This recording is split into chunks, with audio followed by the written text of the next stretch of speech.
World War II was a pivotal moment in human history, involving intense conflict and profound technological advancements. Hello, my name is Cohen Williams. And my name is Dylan Biggs. Today, we will dive deep into the history of U-boats in World War II. First, we would like to provide you with a brief overview of the Second World War. The war spanned from the years 1939 through 1945, involving nations around the world, more specifically, the Axis and Allied powers. The Axis powers consisted of Germany, Italy, and Japan, while the Allied powers were led by the United States, Great Britain, and the Soviet Union. As one can imagine, this war brought devastating conflict and resulted in significant geopolitical changes while also laying the foundation for the modern world. Similar to World War I, World War II was fought on multiple fronts, land and sea. Naval battles played a crucial role in the overall outcome of the war. The use of U-boats especially played a crucial role in World War II, significantly impacting both naval warfare and global events. The development of U-boats dates back to the 19th century, when German engineers introduced them as a new form of naval warfare. Engineers such as Karl Flak and Ferdinand von Zeppelin were key contributors to the U-boat's conception and enhancement. Regarding their technology, U-boats were innovative for their time, with impressive capabilities. Their unusually long range allowed them to travel and operate far from their home ports for extended periods of time. They were also equipped with powerful diesel engines, which not only provided longevity, but also offered considerable speed both on the surface and underwater. Lastly, the aspect of U-boats that kept enemy ship commanders up at night was their primary weapon, torpedoes, which were highly effective against merchant and military vessels. Germany had the most formidable fleet during World War II. Commanded by Karl Donitz, they posed a significant threat to the Allied forces' shipping routes, especially in the Atlantic Ocean. With his fleet, Donitz was able to successfully disrupt Allied supply lines, which led to substantial economic and military consequences.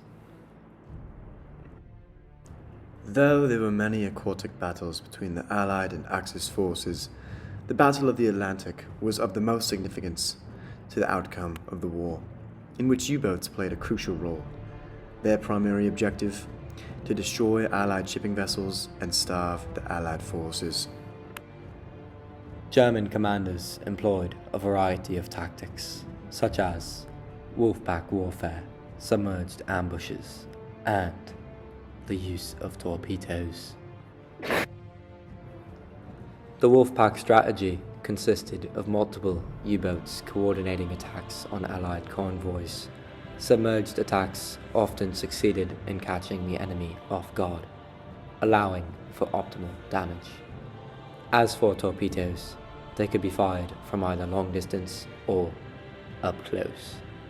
This was the primary method of engaging enemy vessels.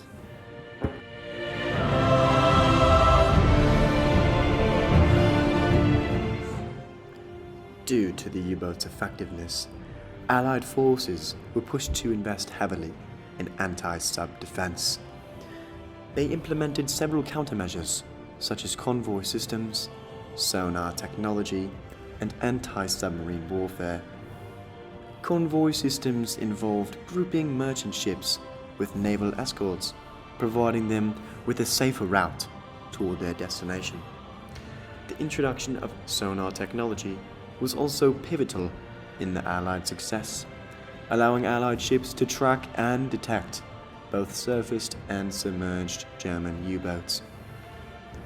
Allied forces also made significant improvements to both depth charges and the deployment of long-range aircraft patrol.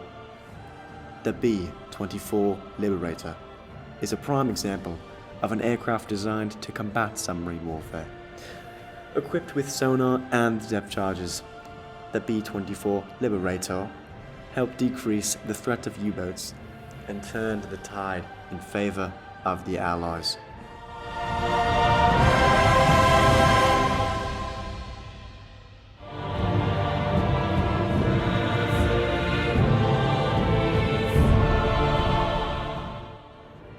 The number of casualties suffered by U-boat fleets was astronomical. Of the 1,162 U-boats built by the Axis powers, 785 were destroyed by the Allied forces. Along with this, a high percentage of crew members perished. These losses impacted German war efforts significantly. On top of this, the loss of experienced U-boat commanders affected the entire German submarine forces' morale, providing even more momentum for the Allied forces.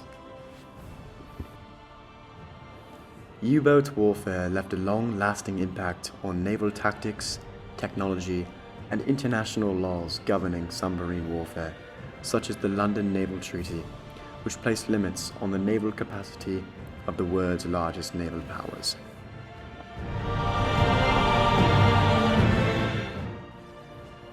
As we approach the end of our documentary, we hope that our viewers were able to learn something today, as you never know when you might come face to face with a German U-boat.